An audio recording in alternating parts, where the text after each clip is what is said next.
অবশেষে ধরা খেল মিল্টন সমাদ্দার। শেষ রক্ষা হলো না। বলছিলাম যে অবশ্যই ধরা খাবে মিল্টন সমাদ্দার, কারণ তার কাছে কোনো তথ্য প্রমাণ কিছুই নেই।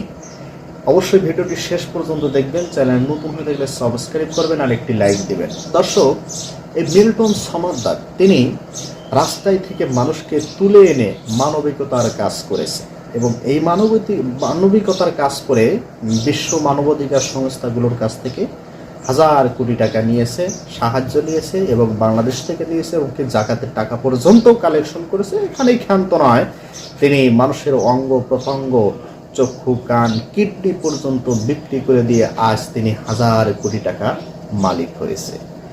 কিন্তু গণমাধ্যমে যখন তার এগুলো প্রচার হয়, তিনি এগুলোকে ঢাকার জন্য অনেক কিছুই করেছে, অবশেষে কিন্তু শেষ রক্ষা হলো না। লাশগুলোকে কোথায় দাফন দিয়েছে এই তথ্য প্রমাণ এই মিল্টন সমাদ্দারের কাছে নাই।